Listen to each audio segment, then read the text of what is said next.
जय श्री राधे कृष्ण। आप सभी का आपके अपने YouTube channel VK Mishra present में बहुत बहुत स्वागत है।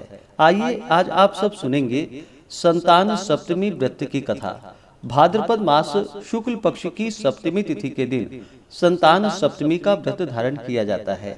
यह व्रत निसंतान को संतान प्रदान करने वाली संतान की रक्षा के लिए तथा दुख कष्ट निवारण हेतु यह व्रत धारण किया जाता है। इस दिन को जो कि फल सप्तमी, मुक्ताभरण आदि नामों से जाना जाता है तथा इस दिन को दुबड़ी साते के नाम से भी जाना जाता है तथा संतान साते के नाम से जाना जाता है। तो आइए सुनते हैं संतान सप्तमी की कथा। तो बोलिए प्रेम से भगवान भोलेनाथ की जय, माता पार्वती की जय, सर्व देवी देवता की जय। एक समय की बात है, एक बार महाराज युधिष्ठिर ने भगवान श्री कृष्ण से कहा कि हे प्रभु, कोई ऐसा उत्तम व्रत बतलाइए जिसके प्रभाव से मनुष्य के सांसारिक दुख दूर होकर वे पुत्र एवं पौत्रवान हो जाए। यह सुनकर भगवान बोले, हे राजन, तुमने बड़ा ही उत्तम प्रश्न किया है। मैं तुमको एक पौराणिक इतिहास सुनाता हूँ, तुम ध्यान पूर्वक सुनो। एक समय लोमस ऋषि ब्रजराज की मथुरापुरी में वसुदेव देवकी के घर गए। ऋषिराज को आया हुआ देखकर दोनों अत्यंत प्रसन्न हुए तथा उनको उत्तम आसन पर बैठाकर उनका अनेक प्रकार से वंदन और सत्कार किया। फिर मुनि के चरणोदक से अपने घर तथा शरीर को पवित्र किया। वह प्रसन्न होकर उनको कथा सुनाने लगे। कथा कहते हुए लोमस ऋषि जी ने कहा कि हे देवकी, दुष्ट दुराचारी कंस ने तुम्हारे कई पुत्र मार डाले हैं, जिसके कारण तुम्हारा मन अत्यंत दुखी है। इसी प्रकार राजा नहुष की पत्नी चंद्रमुखी भी दुखी रहा करती थी, किंतु उसने संतान सप्तमी का व्रत विधि विधान सहित किया, जिसके प्रताप से उनको संतान का सुख प्राप्त हुआ। यह सुनकर देवकी ने हाथ जोड़कर मुनि से कहा कि हे ऋषिराज, कृपा करके रानी चंद्रमुखी का संपूर्ण वृतांत तथा इस कथा का विधान विस्तार पूर्वक बतलाइए, जिससे मैं भी इस दुख से छुटकारा पा जाऊं।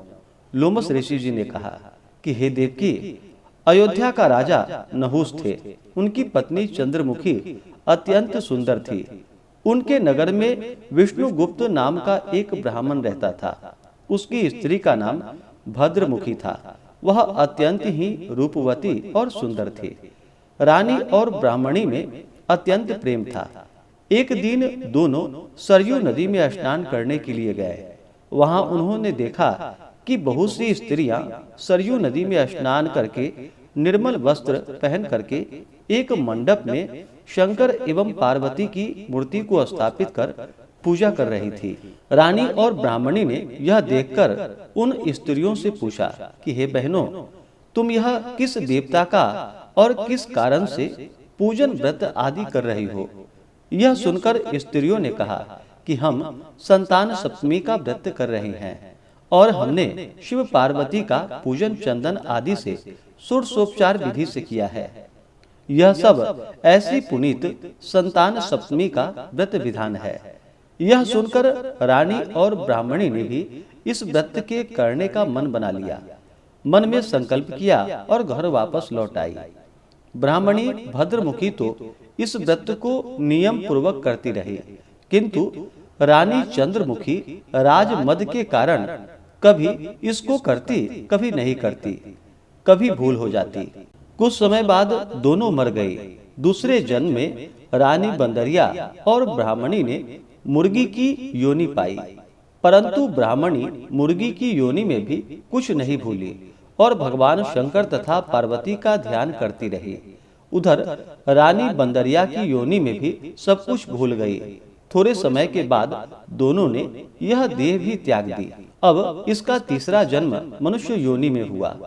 उस ब्राह्मणी ने एक ब्राह्मणी के यहाँ कन्या के रूप में जन्म लिया और ब्राह्मण कन्या का नाम भूषण देवी रखा गया तथा विवाह गोकुल निवासी अग्निशील ब्राह्मण से कर दिया।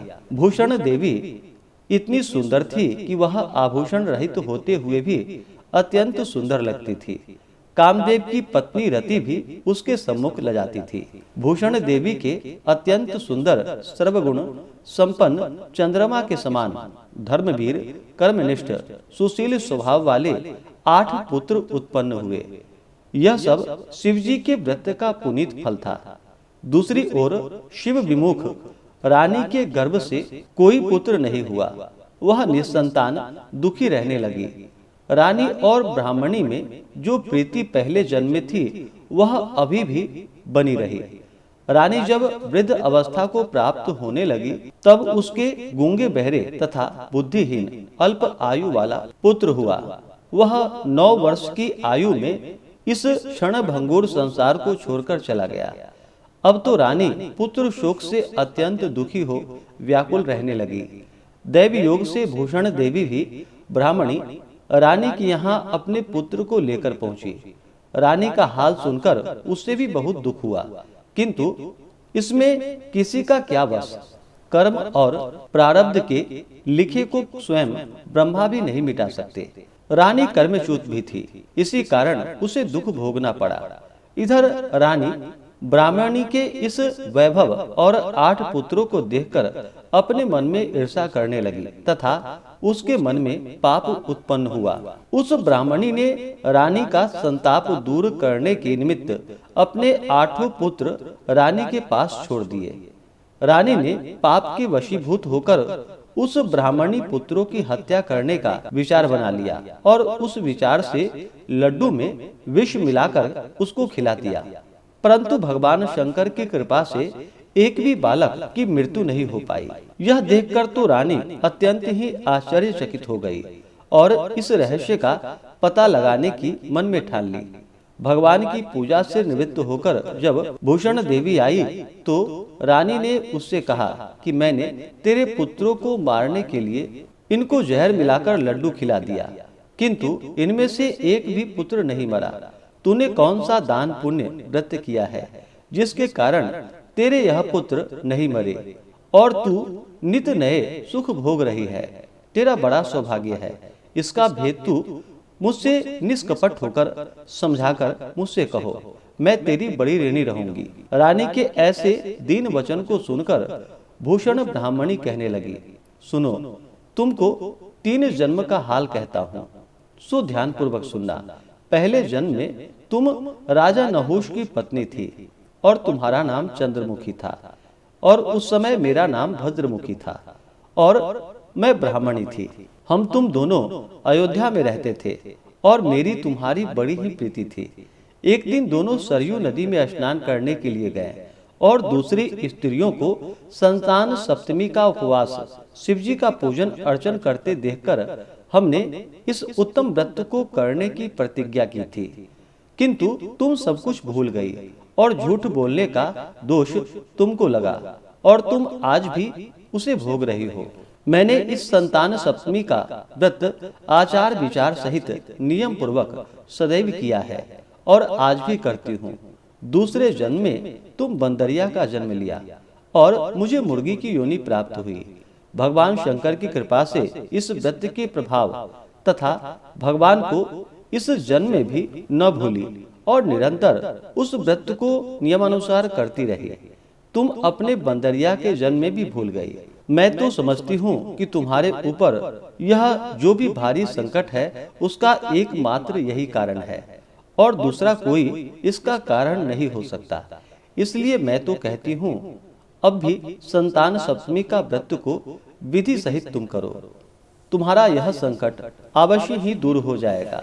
लोमस ऋषि जी ने कहा कि हे देवकी, भूषण ब्राह्मणी के मुख से अपने पूर्व जन्म की कथा तथा संतान सप्तमी व्रत संकल्प इत्यादि सुनकर रानी को पुरानी बातें याद आ गई और पश्चाताप करने लगी तथा भूषण ब्राह्मणी के चरणों में पड़कर क्षमा याचना करने लगी और भगवान शंकर पार्वती जी की अपार महिमा के गीत गाने लगी। उस दिन से रानी नियमानुसार संतान सप्तमी का व्रत किया, जिसके प्रभाव से रानी को संतान सुख भी मिला तथा संपूर्ण सुख भोगकर रानी शिवलोक को चली गई। भगवान शंकर के व्रत का ऐसा ही प्रभाव है कि पथ भ्रष्ट मनुष्य भी अपने पथ पर अग्रसर हो जाते हैं और अनंत ऐश्वर्य को भोगकर मोक्ष को प्राप्त होते हैं। लोमस ऋषि ने फिर कहा कि हे देवकी, तुम भी इस संतान सप्तमी व्रत को करने का संकल्प अपने मन में करो, तो तुमको भी संतान सुख मिलेगा। इतनी कथा सुनकर देवकी हाथ जोड़कर लोमस ऋषि से पूछने लगी कि हे ऋषिराज, मैं इस पुनीत संतान सप्तमी के व्रत को अवश्य करूंगी। कृपा करके आप कल्याणकारी एवं संतान सुख देने वाले इस संतान सप्तमी व्रत का विधान, नियम, विधि आदि विस्तार से समझाइए। यह सुनकर ऋषि बोले कि हे देवकी, यह पुनीत संतान सप्तमी व्रत भादो के महीने में शुक्ल पक्ष की सप्तमी के दिन लिया जाता है। उस दिन ब्रह्म मुहूर्त में उठकर किसी नदी अथवा कुएं के पवित्र जल में स्नान करके निर्मल वस्त्र पहनने चाहिए। श्री शंकर भगवान तथा जगदम्बा पार्वती जी की मूर्ति को स्थापित करे। प्रतिमाओं के सम्मुख सोने चांदी के तारों अथवा रेशम का एक गंडा बनावे। उस गंडे में 7 गांठें लगनी चाहिए। इस गंडे को धूप, दीप, अष्टगंध से पूजा करके अपने हाथ में बांध ले और भगवान शंकर से अपनी कामना सफल होने की प्रार्थना करे।